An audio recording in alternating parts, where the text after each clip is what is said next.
Let's understand the question. क्या बोला गया? Given HP is equal to capital HP plus NP।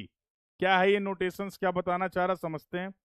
Where small HP is the ellipsoidal or geodetic height at a point P, HP is orthometric height and NP is the geoid undulation along the ellipsoidal normal। ठीक है, which of the following statement is correct? ये तीनों पता तो होना चाहिए। Sir आपकी gate civil में भी थ्योरेटिकल क्वेश्चन आ जाते हैं, उसमें बहुत कंफ्यूजन रहती है। ठीक है, कोई कंफ्यूजन नहीं होगा if you know the basic concept. कोई कंफ्यूजन तब होगा जब कंसेप्चुअल क्लियरिटी नहीं है। अगर कंसेप्चुअल क्लियरिटी है तो you are not going to confuse. और क्वेश्चन एग्जाम में तो ऐसे आएंगे ही ना जो कंफ्यूज करें। क्यों भाई? एग्जाम हो किस लिए रहा है? टू चेक योर एबिलिटी कि कंफ्यूजन जब क्रिएट हो रहा है तो हाउ यू आर रिएक्टिंग। उस कंफ्यूजन में आके कंफ्यूज हो जा रहे हैं या उस कंफ्यूजन को ओवरकम करके करेक्ट आंसर बता पा रहे हैं। इसी बात को चेक करने के लिए एग्जाम किया जा रहा है। यस, तो ट्राई टू फोकस की कंसेप्चुअल क्लियरिटी रहेगी तो दिक्कत नहीं होने वाली। तो एक तो बोला गया भाई इलिप्सॉइडल हाइट है, एक अपने पास क्या ऑर्थोमेट्रिक हाइट है, और तीसरा क्या है? जॉइंट। ये तीसरा जो है दैट इज द जॉइंट्स। समझते हैं इसके बारे में। Let's understand. तो फॉर एग्जांपल ये मान लो कोई टेरेन है, ये ग्राउंड सरफेस है, टेरेन बोल दो। जॉइंट्स के बारे में हम लोगों ने बात कर रखी थी, इक्विपोटेंशियल लाइन।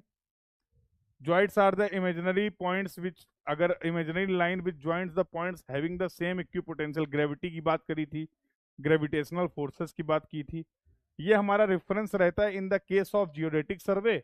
और क्यों जियोडेटिक सर्वे में जॉइंट्स ही रेफरेंस होते हैं, जिसकी वजह से आप मेजरमेंट्स में अर्थ के कर्वेचर के इफेक्ट को बाय डिफॉल्ट कंसीडर कर लेते हैं।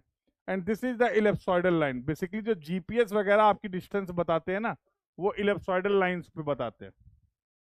ठीक है, तो यहाँ पर क्या समझना, for example this is your terrain. अगर ये टेरेन है और ये आपके जॉइंट्स हैं, जहां पर G की वैल्यू क्या रहने वाली है? सेम रहने वाली है। तो अब इनमें अगर नोटेशंस की बात करें तो इलिप्सॉइडल पॉइंट की जो हाइट होती है टेरेन से, उसको रिप्रेजेंट करते हैं स्मॉल h से। क्लियर है?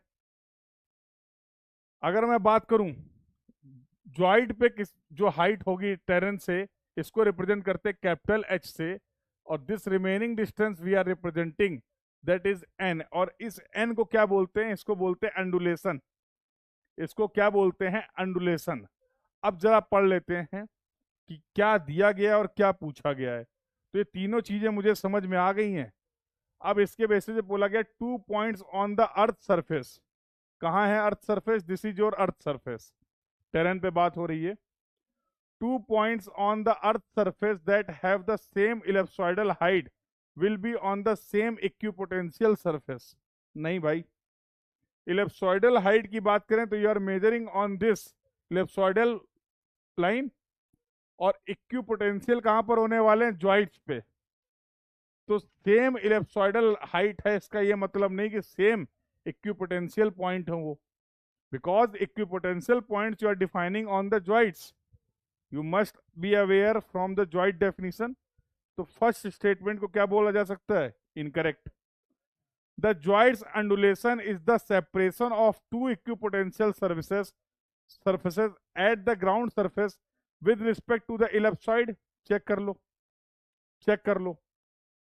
तो इनमें क्या कोई रिलेशनशिप हो सकता है? यहां से मैं लिख सकता हूं n is equal to, if you don't have any problem तो क्या मैं ऐसा लिख सकता हूं, कैपिटल N जो होगा, एंडुलेशन जो होगा, वो H माइनस कैपिटल H के बराबर होगा।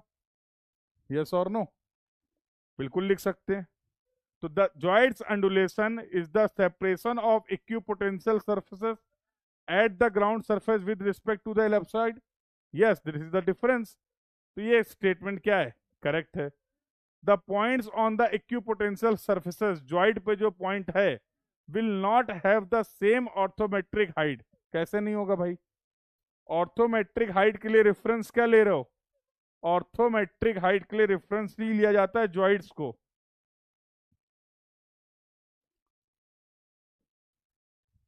तो this statement is also incorrect. The orthometric height of the instantaneous sea level is 0। Mean sea level पे ऑर्थोमेट्रिक हाइट क्या होगी? 0 होगी। अरे कैसे होगी भाई? जॉइंट्स आर डिफरेंट पॉइंट्स और reference mean sea level is the different point. तो fourth statement is also incorrect. Based on this we should mark B as the correct answer for this question. तो ellipsoidal height कैसे define कर रहे हैं, undulation कैसे define कर रहे हैं, और ऑर्थोमेट्रिक हाइट कैसे डिफाइन कर रहे हैं, और इनमें क्या रिलेशनशिप है, this concept you should know. किस कंडीशन में क्या सर्वे का रेफरेंस है, उसके बेसिस पे you can easily solve this question. Clear है सभी को? तो नाउ लेट्स मूव